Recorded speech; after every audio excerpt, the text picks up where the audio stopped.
Greetings, ASLers. I've got something new for you to maybe chew on, hopefully participate in. I'm starting a new tournament style, and the name of the tournament is called WARR. And this one's going to be WARR 23 because it's going to happen in 2023, obviously. We started it just at the beginning of February, a couple days ago, and you can sign up at any time. Hopefully, you can get in on the earlier you get in, the better. But anyway, the theme of the tournament is 1939 scenarios. And my tournament is going to be different than your standard style tournament. It's not going to be highest rated versus the middle rated and so on and so forth. You know, if you 16 player tournament, it's not going to be your standard division. It's going to be based upon your ASL area player rating, but the opponents you can play have to be restricted within 75 points of your score. So if you're 1500, you're not going to be able to play the 1600 player, and he can't play you for the free win, quote, free win. Typically, it's the range is usually a little longer than that. But what the design is for is to avoid the first round blowouts and possibly the second round blowouts of 70 plus win expectations. That style is just, in my opinion, just a waste of time for both players involved. You know, if you're going to win on the third turn, you're wasting 4 hours. People travel long distances and spend lots of money. I sit down if I'm a 1450 player. I'm going to sit down. I'm going to be playing someone at 1650. Mathematically, the win expectation is probably going to be about like 75+% that he's just going to win because he's simply just a better player overall, in knowledge and things like that. I'm trying to level the field where it will allow you to achieve more wins, or at least not lose as often, and the case may be, and learn a little something along the way. If you always lose by turn 3, you're quitting the game, game's over. But if your fight extends out to the end of the game to turn 6, right, there's a lot of things you can learn in those other 3 turns. Essentially, you're playing twice as much ASL in that same time period because you are alive during that game, because you're playing someone at or near your skill level. And so with the 75 point player rating spread, what that does is it keeps you within a 60 to 40% win expectation. He's, if he's the top, you're at the bottom. There's only a 60% win expectation on him. And typically I've selected that kind of arbitrarily. One, in the player rating scale, that's like 500 players. So if you say, hey, that's way too shallow, should be up to 100, it's still like 500 players that are typically within that scale, unless you're way at the top or way at the bottom. And those players, I don't expect them to be playing anyway. So if they are, we can make adjustments for them. But anyway, that's who you're playing against, your peers. What it is you bring your A game, you learn a couple extra things. Maybe you study the scenario and do your work, like I've tried to be showing you on the war rooms, is analyzing a scenario. That's the whole purpose of the war rooms. Not just to replay a game, but to replay it and show you how I analyze a scenario and try and base my strategies on it. These are skills that you need to have. And so when you apply the skills and your extra rules knowledge, when you're reading up the rules and things like that, maybe you can come upon a couple strategies you hadn't thought of before and then employ them in your game and then see how it works. But if you're employing those strategies and it's a player that's highly skilled, most likely they're not going to work anyway. But if they're against your peers, you'll see more successes. Does it work? Oh, I barely lost. That didn't quite work out, but it was very close. And so it allows you to focus more on getting better bit by bit at a time, instead of having to jump that giant hurdle that you're not going to beat that 17 or 1800 rated player.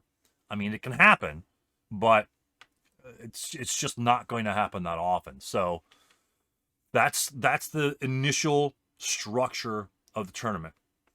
The second structure of the tournament is, how long does the tournament last? The tournament lasts not 5 games, but 5 wins. So what happens is the first players to win 5 games will set that to be, now the tournament's going to end. Someone's achieved the 5 wins. Everyone finish out their games and see where they are. So the other caveat with that is you're not going to be 5-0. You might lose your first 2 games and then win 3 games and then lose a game and then win 2 more games. So you end up 5-3. So you've played 8 games. So you've won 5 games, which signals the end of the war in that particular period, the end of the themed war. So, but it took you 8 games to get there. Now everyone else has 1 month to play up to their 8-game limit, because you've set the limit by your total number of games it took you to get 5 wins, and everybody else plays out their games. Some players can exceed your wins, and therefore they'll win that particular war. So if they only had 1 loss, but then they got 7 wins, as long as they're above you, they don't necessarily have to play 8 games. If they get 6 wins, they could just stop and say, hey, I'm just done with that. Or if they'll run out of time, they only have a month and maybe they had to put 3 games in. And then you have other guys that might have lost 4 games, and therefore, I can only go 4-4. I don't need to play anymore. Well, no. I've already thought of that. Finish out as many games as you can, because they will count at the end of the major war. So every war, I would suspect each war tournament to be about 4 months long. So at the end of the 4 months, you'll have somebody that's 5-3, somebody that's 4-4, somebody that's 2-6, whatever. It's like a football win-loss ratio. So that's like essentially, quote, season 1. So then you go to the second war. The second war will be a different theme. Maybe it'll be 1942. Maybe it'll be Russians only. Maybe it'll be the Finnish. Whatever. It's whatever that provides variety and learning opportunities for those players. So the 19th, if you think about it, if all your scenarios are in 1939, it's like minis at the standard tournaments. If all your scenarios are based upon a single theme, then a lot of the focus will be on the rules around that time period, right? No Panzerfausts, right? No bazookas. Americans aren't even in the war. You're not going to be playing any of the American scenarios, so you don't have to worry about learning the Americans, and so on and so forth. And so it will isolate your learning process to focus on what's happening during that time period of the war, right? And again, other wars, they can incorporate, British post-43, right? Or Commonwealth post-43, or Americans only, say, bocage, or something very specific like that. It can be wide or shallow. And the theater doesn't matter. For the years here, 1939, you could play Chinese versus Japanese if they have conflicts going on over there. Russian versus Chinese, Russian versus Japanese, Poles versus the Germans. Doesn't matter. I've selected, the scenario selection is also based upon your success rate. So the scenarios are going to be 60, at least at most 60% balance. They're not going to be higher than that, 65, not favoring one side 65%. So they're going to be 60-40 at worst. So the scenarios will theoretically be balanced. Your matchups will theoretically be even, and you go from there. Balance that you guys can use, if let's say you're 60% and you're playing some guy that's 40%, maybe decide to give him the balance of the scenario. We're here for fun. It's just not life or death. The war will go on a long period of time, so give him the balance and see if that balance makes a difference.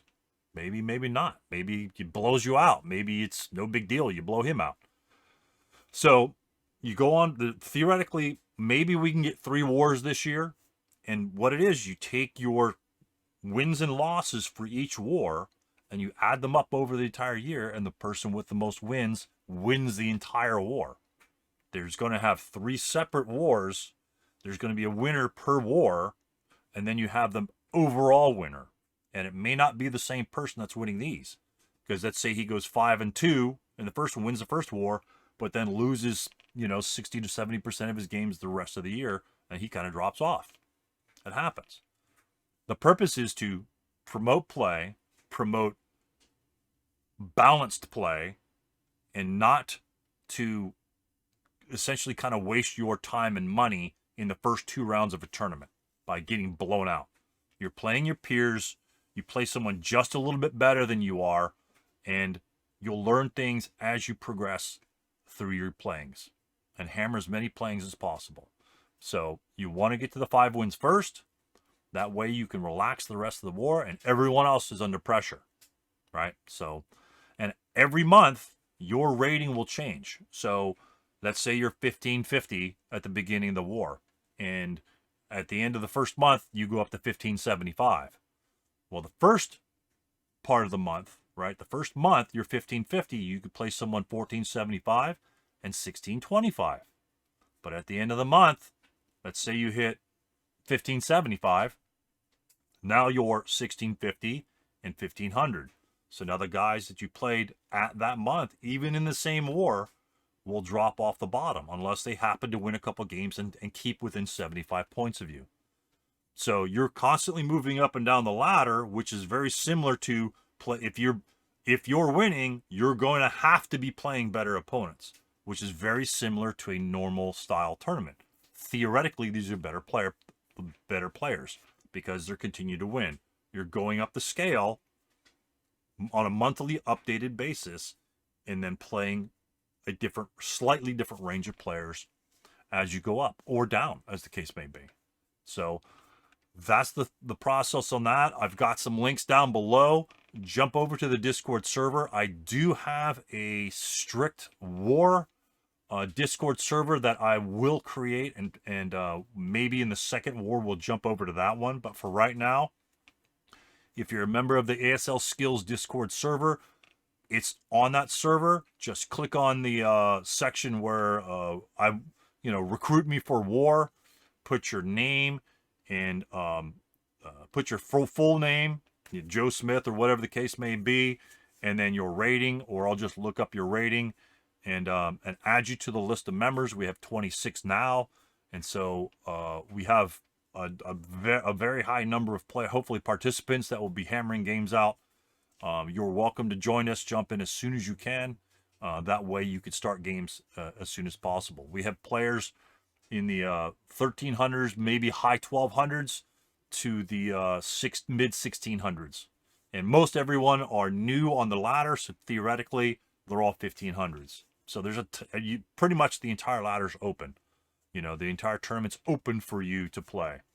Okay, so join in, pop the link below, and say, hey, I'm ready for war, and your name, if you have a ranking, put your ranking in there, and we'll add you to the list. And then what that will do is that will allow you to access the war section of the ASL Skills server, and then you could post things there. You'll be posting games and things like that. And the other thing that I'm requiring of the players is if you're playing on Basel, record your logs, and you must submit your log files with that. And those log files, I would like you to put up on the ASL Scenario Archive and or the ASL Academy sites, so there's more of a record. So if you happen to want to play, let's say, 10 guys play, guards counterattack or something like that in the first round, or for their first game, and from the scenario list of about 40 scenarios I've selected, and then later on, in your second or third game, you want to do guards counterattack, and what you could do is you could review their games and see how it went. Because if you're unfamiliar with the scenario, if you don't understand how the map's set up or whatever, you can access those logs and see how those tournaments went by yourself instead of having to sit down and play out the damn scenario. You could spend 5 to 10 minutes going over the logs of your peers and saying, hey, that seemed to work, or that seemed to work, let me do whatever. So if you have no clue how to do a plan, hell, just do kind of what they did. Nothing's wrong with that. You learn that way. The whole point is to get you at the table playing ASL and having a good time learning along the way without having to say, oh shit, I lost 2 games. I might as well go home because I'm local. There's no point in playing anymore. That's not the purpose of this tournament. The purpose of the tournament is to encourage more play keep going, learn as you go through the Vassal logs of yours and other players that are on the list, and have fun and enjoy lots and lots of ASL.